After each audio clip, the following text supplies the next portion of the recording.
बहुत धन्यवाद रेखवार जी। अगले क्रम में माननीय विक्रम भाई भगौरा जी से निवेदन है कि वो आए और अपनी बात डाइस पर रखें।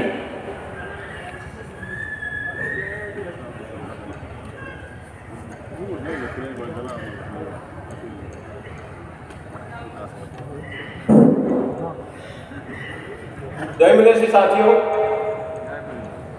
गुजरात प्रदेश प्रभारी माननीय विक्रम भाई भगौरा, राष्ट्रीय आदिवासी एकता परिषद, जन्मे हुए उनकी महापुरुष एवं महानायिका को शुरू हो गई है।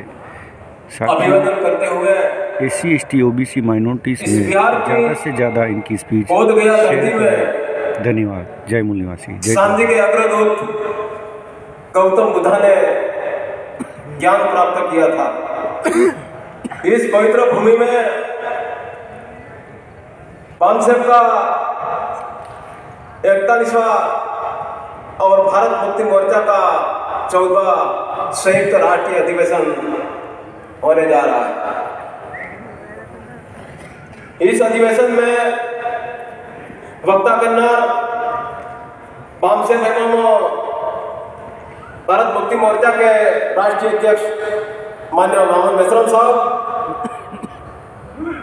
इस सम्मानित मंच में वक्ता के तौर पे खड़े माननीय ससाणे साहब, जो कि बामसेब राष्ट्रीय कार्यकारी अध्यक्ष हैं, राष्ट्रीय आदिवासी एकता परिषद एवं राष्ट्रीय आदिवासी कर्मचारी संघ के राष्ट्रीय अध्यक्ष माननीय एचएन रेखवार साहब, सुधीर नाग सर, घनश्याम आलमे सर और दूसरे मेरे साथी वक्तागण।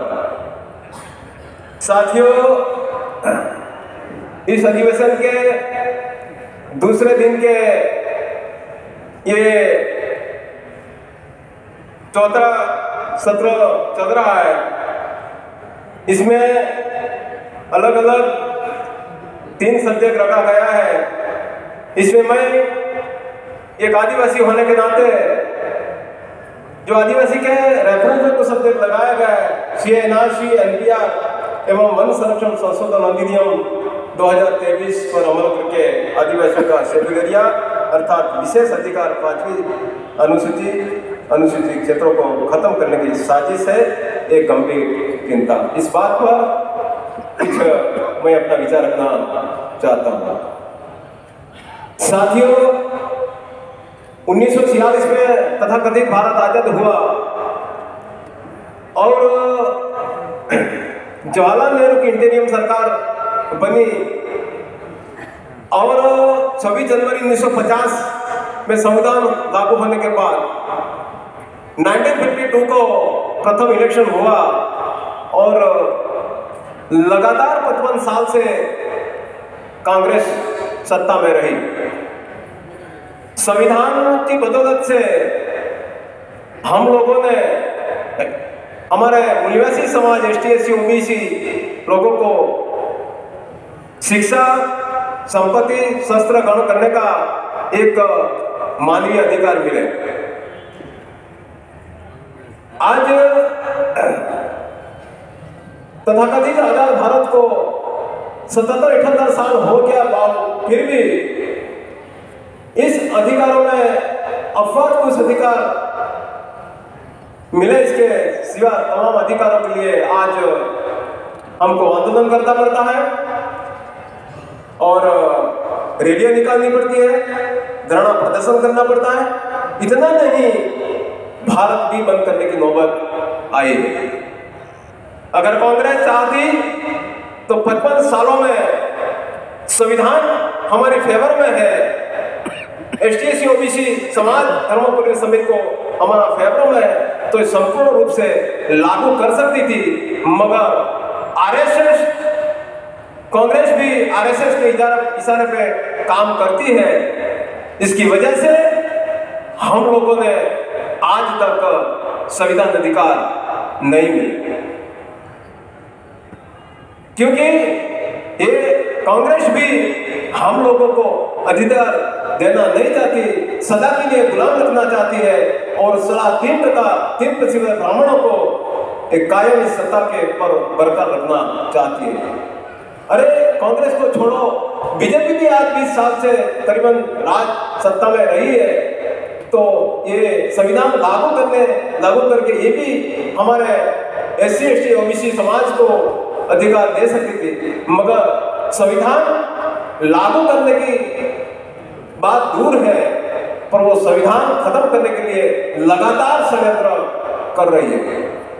साथियों, हमारे संविधान में हमारे भारत के तमाम आदिवासियों को अनुसूचित जनजाति के रूप में हमने पहचान प्राप्त है, और इस पहचान के अनुसार हम लोगों ने सामाजिक, शैक्षणिक और राजनीतिक और हमारी जो सांस्कृतिक विरासत है, उस विरासत के लिए हम लोगों ने संविधान में अलग अलग अनुच्छेद, अनुसूचियों थी, हमने अधिकार प्राप्त है। लेकिन आक्रमणकारियों ने तथाकथित आजाद भारत में हमारे महापुरुषों के साथ लड़ाई झगड़े किया, और हमारे महापुरुषों ने जल जंगल जमीन के लिए जान की बाजी लगा दी।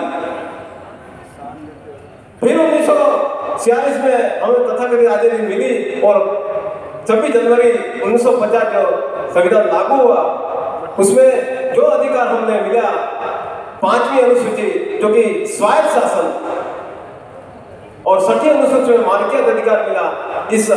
इस मालकियत अधिकार होने के बावजूद भी हमारे जो अनुसूची 5 और 6 के अंदर कांग्रेस और RSS बीजेपी सरकार इस अनुसूचित क्षेत्रों में हमारे आदिवासियों को बेदखल करने के लिए विकास के नाम पर और पर्यावरण संरक्षण के नाम पर, वन्य प्राणियों के संरक्षण लिए नेशनल पार्क और सेंचुरी डिक्लेयर करने के नाम पर, भारतमाला प्रोजेक्ट अंतर्गत 6 लेन 8 लेन 10 लेन रोड के नाम पर, प्रवासन के नाम पर, सौर ऊर्जा प्रोजेक्ट के नाम पर, आदि कई प्रोजेक्ट सिर्फ हमारा अनुसूचित 5 और 6 के क्षेत्र है, इस अनुसूचित क्षेत्रों में जानबूझकर ये सरकार ये एरिया डिजाइन करती है, क्योंकि वहां हमारा आदिवासी लोग रहते हैं। इस आदिवासियों को एक खदेड़ने के लिए, विस्थापित करने के लिए ये सब काम कर रही है। इस बात को हम लोगों को समझना